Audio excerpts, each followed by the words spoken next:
All right, all right. So good afternoon, everyone, again, and welcome to our second class of our interviews. And this time we're going to talk about interviewing an unknown person. Right now, you're still working on your homework about interviewing someone, but this time we need to take this topic, talk about it, and the way that we are going to evaluate this part of interviewing an unknown person will be a little different because here's the downside of the pandemic. You cannot just go outside and go and look for people randomly because right now we are in an extended quarantine and we are not supposed to be approaching people. So we are going to touch this topic, but we're going to keep discussing it and through our platform. That's the assignment that you're going to have. You're going to be part of a discussion about this topic. And the discussion will take about the reporting the interview. And another thing that you're going to have as a homework, it will be that you have to start working on your CV, on your curriculum vitae. We talked about this last week, that this unit number 2, touches the job interview. So for next week, you have to have a draft of your first resume. So that's two of the homeworks that we're going to cover for this week. Like I said, I'm just going to repeat it over here. I'm gonna write it down for you. So it will be, wait a minute, where's the pointer? I'm losing it over here. So it will be your resume, but that is going to have a draft. So that will be the first time that you work on a draft for your resume. And the other part will be a discussion about this topic. Because like I said, the downside for this type of class is that the activity, ideally for this activity, you will have to go and look for an unknown person and preferably for more than just one person. But right now you can't do this. And if you're going to interview a family member or a neighbor, so that doesn't count because you don't have the real experience, which to be honest, you're not going to have it, like I said, because of the pandemic situation. And it's not up to us, and it's not your fault. It's not my fault. It just happened to be like this. So, with that in mind, well, let's start. So, this is about interviewing an unknown person. All right. So, let's go. Let's go and see. So, I'm supposed to go there. So, interviewing someone like a journalist. Yes. What are we talking about here? When you are talking about interviews, like we said last week in our other class, there we were referring to interviews as giving questions and getting answers, getting face to face to another person. And I remember telling you that it's not just face to face because there is one type that is different, the phone interview, that you can have phone interviews. I just got the word as a job because that's one of the most common interviews going on for jobs interviews happen at first by the phone. And nowadays, of course, it has become more popular to just have an interview through the phone or through video conference, especially if your applicants or the people that you're interviewing, it's far away. Meaning of, for example, we are here in Sonora, and if you are interviewing someone in the state of Guerrero, well, that's far away from Sonora, and the fastest and cheapest way to interview that person will just be phone call or a video call, through a video conference. But the whole idea of interviewing someone and doing it right, doing it properly, will require something like this, thinking as a journalist. Why? Because interviews matter. There should be a purpose for you doing an interview. So, like I'm mentioning here, because interviews matter, yes, and because I just mentioned that there should be a purpose for doing interviews, right? Well, let me just tell you a great purpose for you will be, as an engineer, you will be interviewing someone, especially someone that you don't know. You will be interviewing them for something that you design, a product that could be new, a product that you want to test over some market. It could be a project that you want to check it with a focus group. And to be honest, to gather the information from other people that could be your potential clients or customers, you need to perform interviews. The interviews are going to give you the information required for you to keep going forward with that product or project that you may have. So that's why we're mentioning here that interviews matter. There is a reason for interviewing. A good interview is the foundation of good reporting. That's the second great part of it. Like what we mentioned in Unit 1, communication requires reports. I don't know if you remember, but that was the last part of Unit 1. We talk about reports and gathering information from other people will require you to, at the end, to write a report. So to get the good foundation for your report, then you need to have a good interview. And that's why we need to consider to interview as journalists.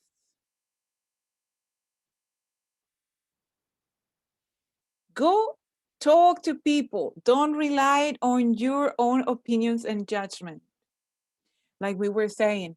So, for instance, this is a type of research, or we can call it an investigation.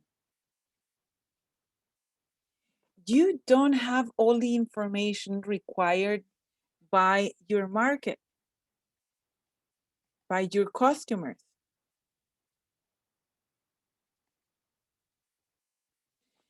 Therefore, you need to rely on people, not just your own judgment, not just yourself, not just your ideas. That's, again, the reason that why we're talking here about interviewing people, and especially people that you don't know, because you basically need their feedback. You need their answers so that your project, your product, or whatever it is that you are interviewing them about, it will have the best foundation for you to keep going forward with that. All right, so moving forward here. If you're going to interview as journalists, there comes a question for you that it is, can anyone interview strangers? And yes, like the word that you're seeing here, guerrilla or guerrilla, not gorilla, guerrilla. Or street research is interviewing strangers to get feedback on your product, for example, at coffee shops or on the street. And that's why journalists, they call it la guerrilla, because it's kind of like the war. You have to go outside and you have to find people. And especially like what I just mentioned before, these people needs to be strangers. Your potential clients, your potential buyers, or some other people, depending on what you are researching. So yes, can anyone interview strangers? Yes, anyone can do it, but you just have to be careful. Not everyone has all the skills to do this, but everyone can prepare for it and everyone can do it. I know that it depends on the character of one person to the other, that some people might be better interviewers than some other people. But to answer these questions, anyone can interview strangers, of course. The step one to start doing this will be the approach. Approaching to people. Let's just imagine this scenario. You walk into a coffee shop with the intent of interviewing someone, and then you're frozen. Like, am I supposed to ask something? Am I supposed to say something? And then you don't know what to do. So for starters, for new people on this field, you should usually approach people who are sitting alone, as it will be easier to keep their attention. Like what's going on in this picture that I'm showing over here.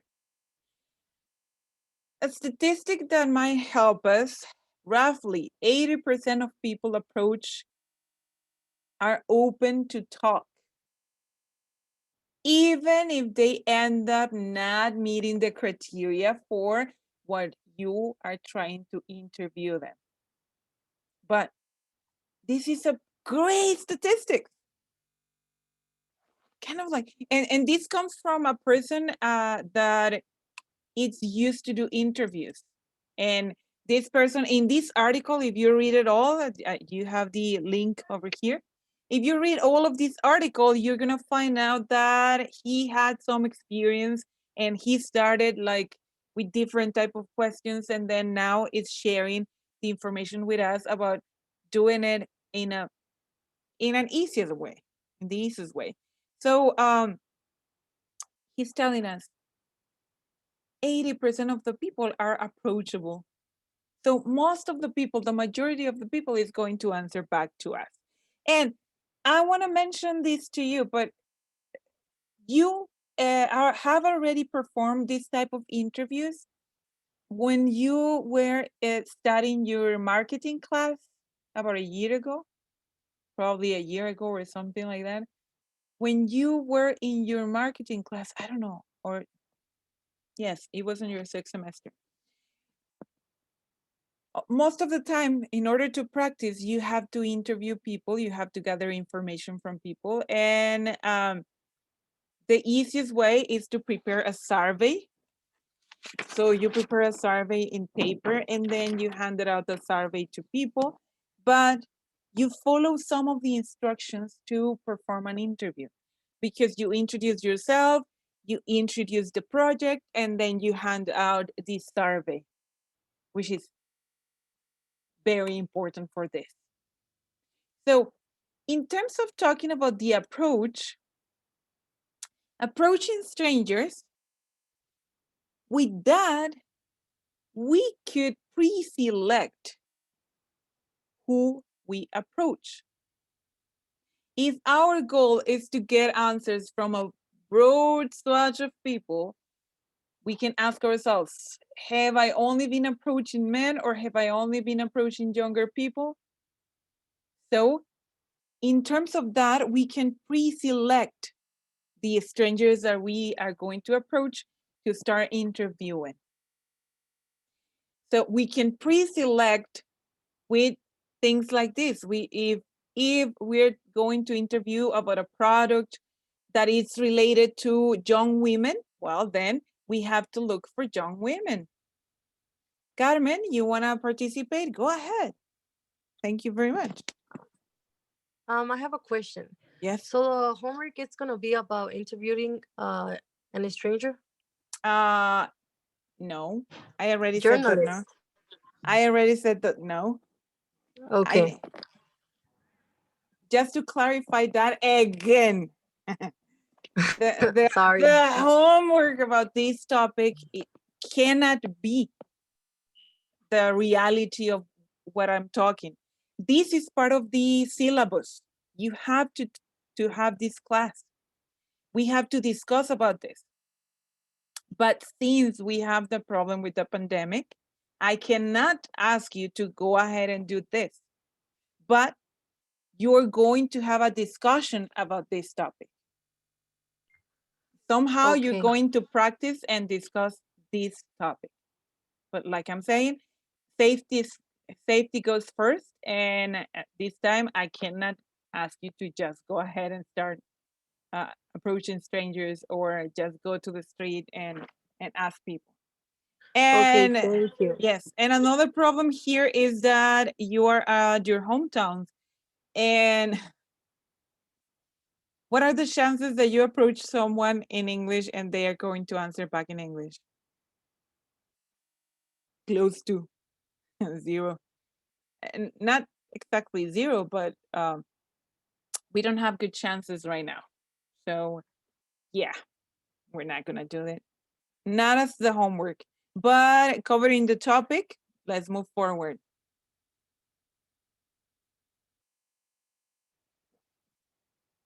All right. So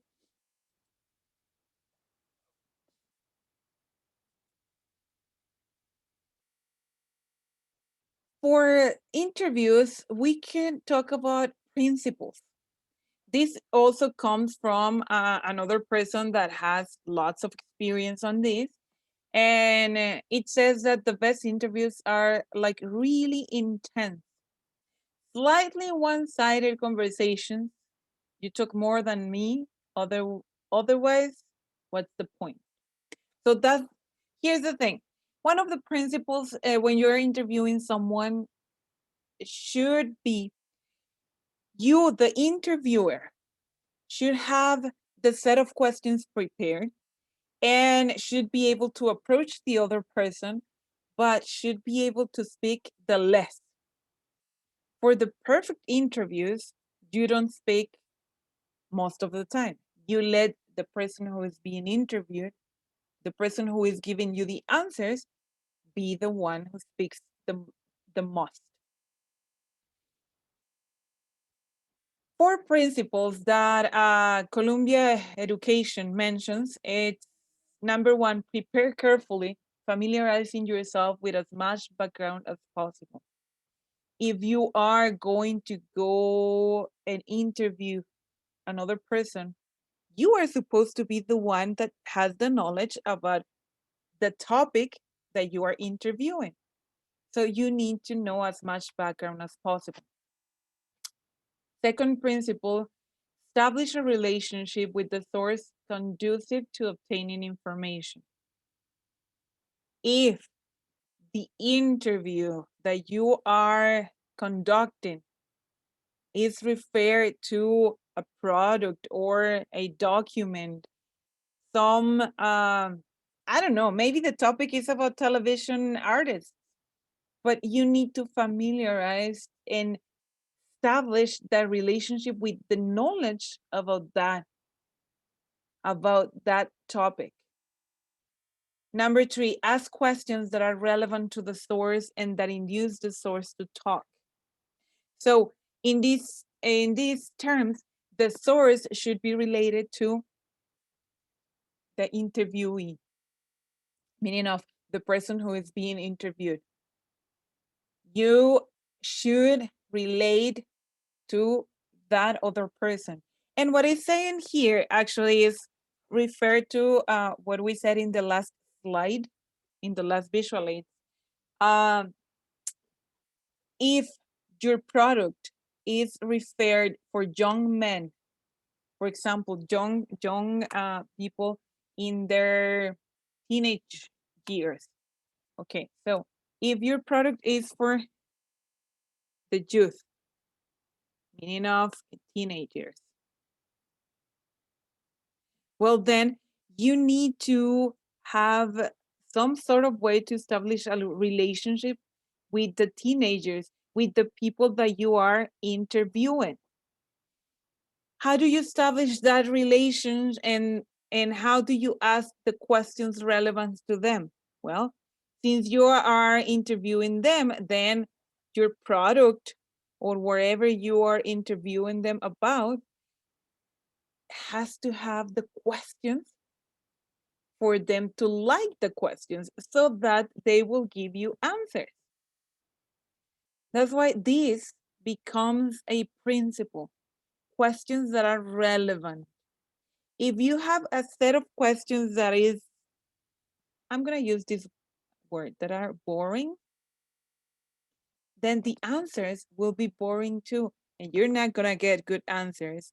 And you're not going to have the good or the real perspective from the people that you are interviewing. And of course, last but not least, I mean, it's very important, listen and watch attentively. Remember something that we always talk when you are having a dialogue with someone, it's the eye contact. Remember that body language, it's very important all of the time when you're communicating, but also when you are communicating face to face with someone, you need to not just listen, but watch, have the eye contact, establish the eye contact. That's way more important. A lot of importance goes into that importance. So it's also, man, this is not part of it. I have to skip that one. So we go to step number 2, the introduction. So we talk about approaching, which was step number 1, approach to people and follow the principles. So then let's go and see, how do you introduce yourself and how do you introduce the questions? How do you introduce the interview?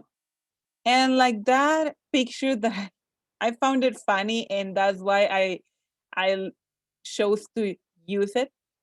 Do you mind if I ask you something?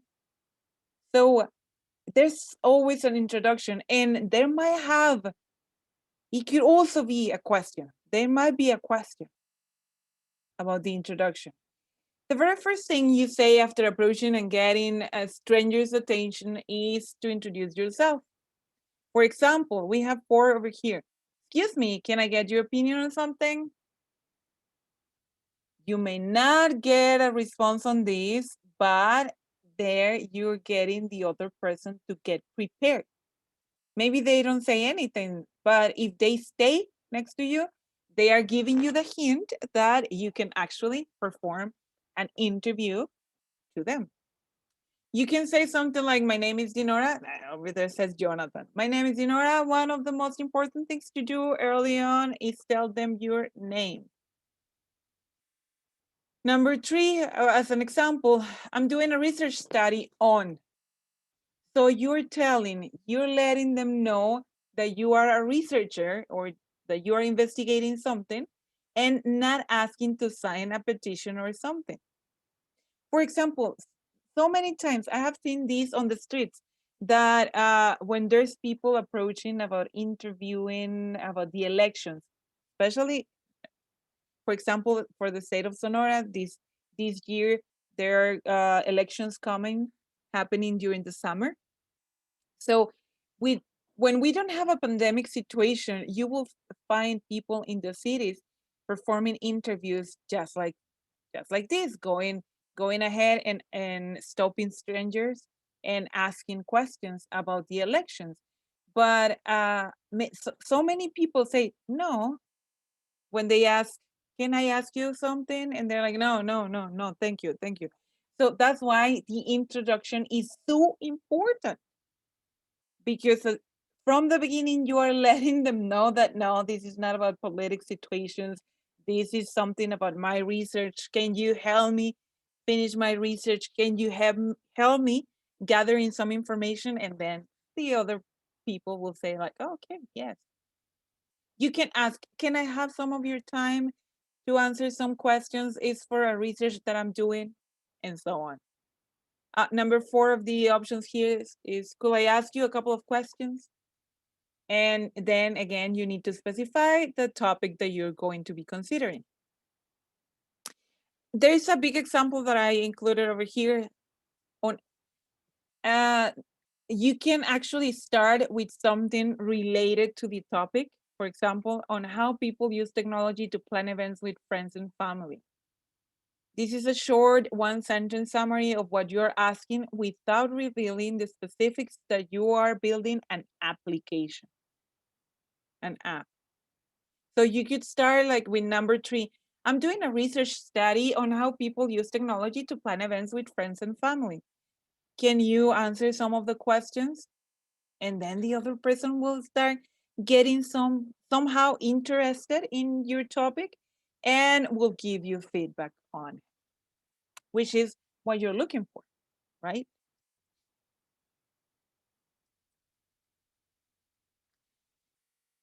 After you have approached the person or the people, then you have introduced yourself and the interview.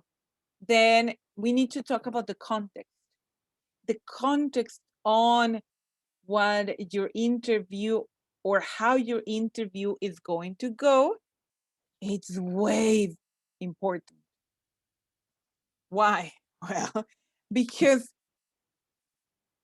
you need to collect information. And if you don't plan about the context on your interview, you are not going to end up having the information that you are requiring or the information that you really need.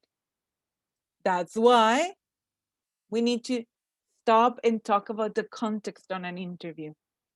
In an interview, you want to have a conversation, not an interrogation. Yes, before we said that, most of the time, the other person, the one that is giving you the answers, the interviewee, that person is going to be speaking the most. That's preferable. But the best way is to have it sort of like a conversation, not go straight ahead after one question has been answered and give another question. You can relate to the answer a little bit. That's the best way to go. And then ask again. Your ability to be present, to keep your nose out of your notebook will make your interviews shine with life. What are we referring to it? Again, this is part of what's happening through your interview, and body language. Again, it's so, so important. If you're just going to be looking down and saying, okay, can you tell me if you spend 6 hours doing this? Can you tell me now what's your age? Can you tell me?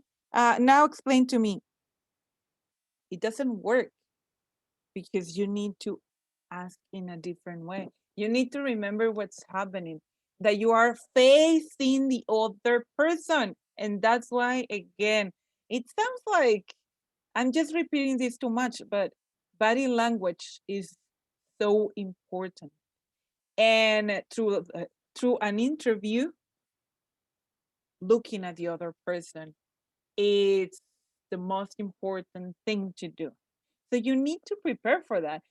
We have talked about this in the past before.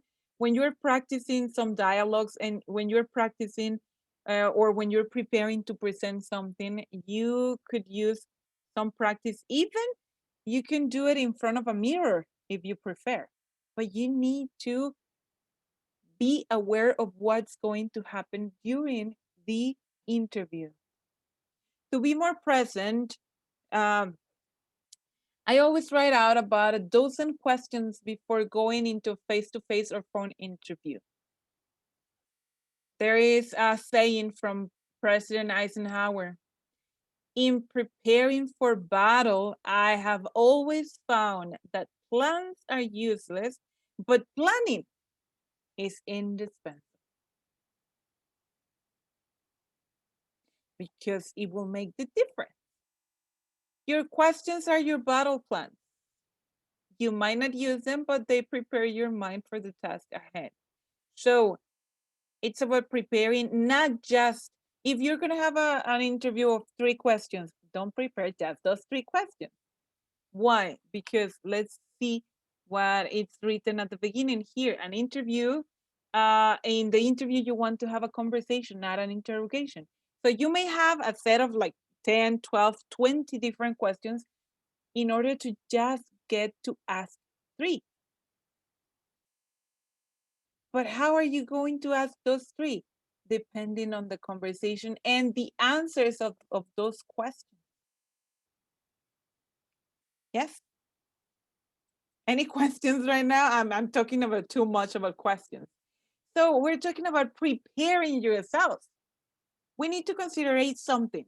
We were saying that you need to face the other person. You need to be brave, probably. You need to use your body language. And here's the thing. You need to remember to not be ashamed. Don't feel shy. Don't be ashamed or apologetic for your project or craft. Here's the thing. If we are talking about a product that you are launching, a new product that you have, let's just say that you're going to interview a lot of people for this. So in those sense, if you are interviewing people for a new product, then you need to be confident about your product. You need to show it with your body language. Instead of feeling bad about it, thank the people and don't apologize. Thank the people for taking their time to talk to you. Don't denigrate. Never. That's a never. That's a no ever for an interview. Don't denigrate your project or creative process. Praise it and get people excited about what you're doing. For example, I have seen this happening with students when they approach me or the other professors or the other students with a set of questions about a project, and then my answers are suggesting something, then the student has the tendency to say, "Oh, yeah, that's true. We know that that is not the best prototype, but we ended up with this." So it's like, that's about denigrating your product, denigrating your prototype, denigrating your project. So you shouldn't do that. Remember to keep positive. Your article, product, or topic, whatever it is that you're talking about in the interview, it's something to be proud of. And thinking this way can allow you to feel more confident approaching your subject. So remember to don't be ashamed. And for that, we prepare, we plan. But it says over here in this article from Matthew Stevie, but not too much. That's what he suggests. Be yourself. And that's why you need to practice. And that's why I'm recommending also, whenever you're going to encounter yourself involved in some sort of interview, you just need to remember to be yourself. And if you get too nervous when you speak with other people, that's why I'm suggesting that you go ahead and practice in front of the mirror. And then practice with some friends or family members. But in a way that you are not robotic, in a way that is you. Do think about what you would like to say. Think about introducing yourself. Think about possible answers and how you can answer back in order to have not just questions and answers, but a conversation. You need to agree an agenda and schedule with the person or people that are going to be interviewed. Preferably, Preferably, you send an email, you give them a phone call, you ask the other person, the stranger, to meet you at a certain place, and you have a schedule for it. But you also have your own schedule. Your work is so valuable. Your time is valuable. Remember the saying, the old saying about time is money. So you need to use that and remember to schedule whatever you're doing. And of course, if you're doing an interview, you need to remember that, okay? Don't ask for questions in advance. This is an advice, and look at this. This is from this article that is called How to Give a Good Press Interview. So here's the thing, depending on who you're interviewing, but the best interviews, they are said to be not the ones that they are practiced ahead. Meaning of, don't give the questions in advance. Like, yeah, I call someone and I tell them that we're gonna meet and we're gonna have an interview. And if they ask me, hey, can I have the questions in advance? I should say no, because it should be more spontaneous for the answer. When you go to professionalism like journalism and some interviews on TV, some interviews to politicians, something that is very serious, those interviews are regularly, normally planned ahead. They do give the questions, they do have the answers in advance, and they practice before.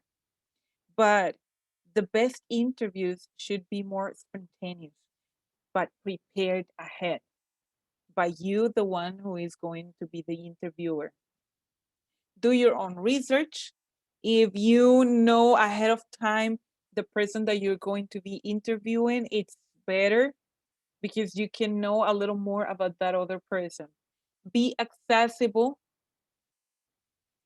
For example, once you finish the interview, then you should be able to give them your information and to be able to tell them, okay, if you want to follow with us, can we contact you? Can I give you my contact information?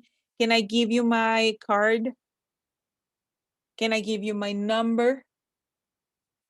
Can we exchange information and remain in contact with that person if that's going to happen? And of course, to close down this, prepare yourself as that what we have been talking about, like practicing, because you're going to face some people. And this one is pretty awesome. Talking about feedback. Interviews, especially for industrial engineers. Industrial engineers require feedback. In any type of organization, any type of company, you want to ask for feedback. And like I was telling you before, some ways to get feedback is a written survey. A survey. But that's awesome if you can just give away a survey through email, through a paper, but you need to have it back. But that's some of the type of feedback that you're going to get. But through an interview, you should also be able to get feedback from your questions, and you should be able to give feedback through the interviewee, through the person that you are interviewing. So what am I referring to is going back to considering the interview as a conversation. Whenever you get an answer back, you should be able to converse a little bit, to talk a little bit about that answer in terms of giving back some feedback, just because you need to be polite and you need to be thankful for the information that they are giving you back. The final stage of the study is often most important. You will ask people for feedback on what they just saw and other key questions that try to answer your core product assumptions. Those questions for why you are doing the user research in the first place. There are some type of interviews where you can be using the actual product, you can be carrying the actual product with you, and then you can let them use the product. They can answer the questions with the feedback at the same time, which is, it's a very interesting type of interview, but that's a common thing when you're talking about a product, especially and specifically, but a product. So yeah, and since we are talking about interviewing strangers, and since you are industrial engineers, that's why I'm referring to examples in order to get this. How likely would you be switched from the current medium you use to this app the next time you're putting an event together? Remember that we took this example in a few slides before. We talked about using an example of analyzing events using an application without even telling them that it was a design of an application. That was the product. So we could ask some questions like this. Choose from something like definitely, probably, maybe, or probably not. And then we can gather the feedback from this. And then another question that is really easy to get feedback is this one. In terms of the conversation that we are having, on the interview, whatever question that we ask, and then we can say just a simple way to say it. Okay, but why? Can you tell me a little more? Then you can get more from it. Why? How do you decide? This goes back to the same example. How do you decide which apps to download on your phone? That's that's a really, really good question if we're talking about designing or including an app as your project. What's an example you can share? That's another question like the why. Can you give me an example that you're thinking about? Remember that your customers, if we're talking about a product, if you are asking potential customers, potential clients, they can tell you more. When we're speaking about quality, talking about quality, remember that the quality definition is to fulfill the client or customer expectation, to fulfill their expectations. But how do you know their expectations? You need to conduct interviews. That's the only way. And you need feedback. So yeah, that's the thing. So we're almost there. Step 4. Once you gather the information, then you need to start planning on finishing the information. So that's why it's called wrapping up the interview. It's about concluding, the conclusion. But how do you do that? If you are talking again, you're talking with some person that starting with, it was a stranger. Yes, you have been talking for half an hour with that person, but still is not your best friend, is not your peer. So you need to still be polite and you need to conclude. So some things like this, these questions are really useful. Take a look at the first question. Would you like to stay updated as the product develops further? That way you are linking yourself with that person. If that person says yes, you can have a potential person to answer most times, to give you more feedback about the product. That's awesome. Some other thing is like, then, great, what's your email address? I'll send you an email in the next few days. After you gather the yes, I would like to, okay, then you can ask, can I get your email or your phone number?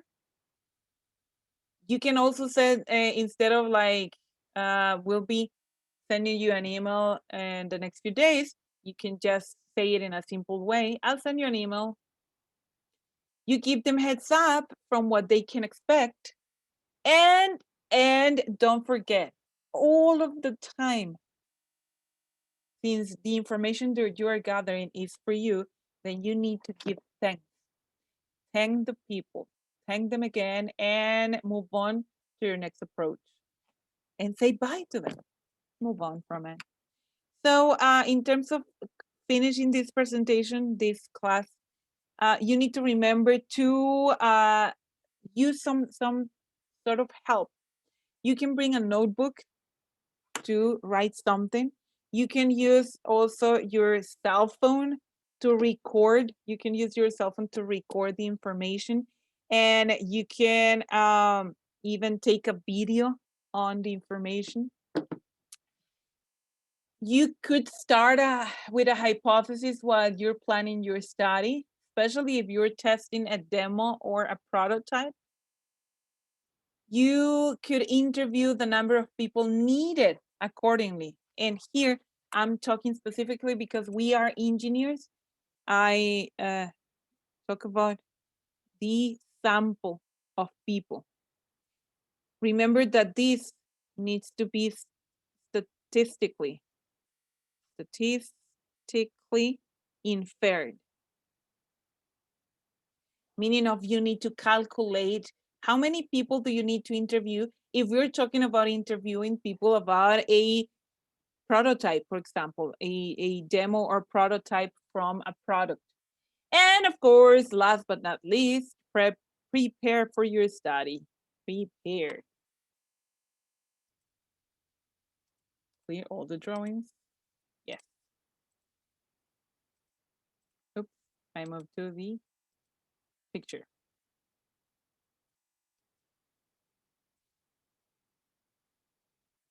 If we are talking about interviews, then in terms of performing the greatest interview, we could also anticipate. That's preparing more information about what we are performing during the interview, which could get into being sort of like a negotiation. So we need to anticipate also what the answers could be. Remember that we were saying that you can have like 20 questions, and if you only want to ask 3 questions, that's more referred to that. You need to anticipate. And when you are preparing, don't forget that preparation is the key. That was what we were left of. Ask about the person's actions. You can ask forward questions. That's the type of questions that you can use. Ask open-ended questions. Ask dumb questions. Simple, like they look like they're not serious. Ask pointed questions and lighthearted questions. And also ask short questions and then follow up.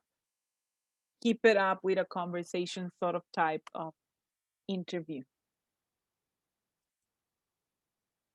And so, yes, that's it. That's the topic about interviewing someone that is a stranger, which basically was related to preparing the interview, preparing yourself to go and ask someone that you don't know, and don't be ashamed of doing it, and keep in your mind that you are the expert if you're talking about a product. If you are interviewing your possible or your potential customers or clients, you need to remember this set of information that you need to prepare, that it needs to be a dialogue, a conversation, that you should answer back, you should have feedback, and you should give feedback, and you should wrap up by asking them to follow up,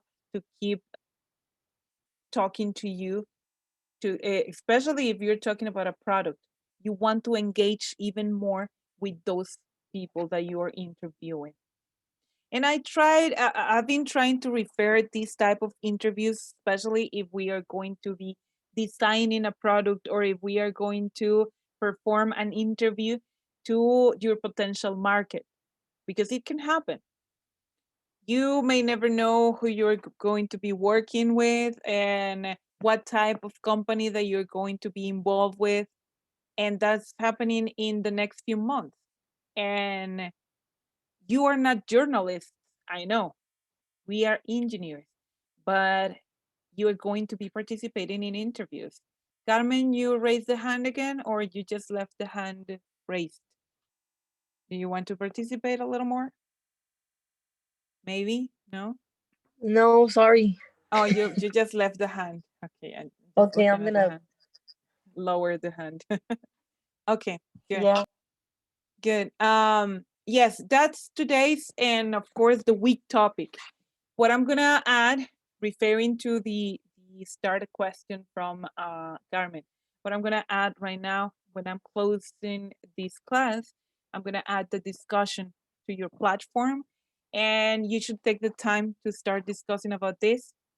It should be your own opinion, but also it's going to let you go and do some research about it, because the discussion will be about this class, but also about reporting what you get from that type of interview. Okay? And like I said, you will have a second homework, which will be the draft for your resume, your first draft of your resume. Why do I need to see your draft or your resume? Well, because next week we're going to be talking about job interviews. And to prepare yourself for a job interview, the best way to start is to get your curriculum vitae ready. But like I said, for next week, the homework of that resume is a draft, un borrador. It's not the final CV. It's not the final resume, but it's going to be. You're going to have a final by the end of the unit. Well, at least the best way that you could work it out, so that you are going to be able to start looking for a job or an internship kind of job that you're going to start over next summer, right? Some of you are going to start your internship on summer. So this is the perfect time to start looking for your internship. And so that's going to happen the following week. But this week, you're going to be working also in working on your first draft of your curriculum vitae. Yes. Any questions? No. Okay. So hopefully you understood a lot, because today's class ended up being sort of like a monologue.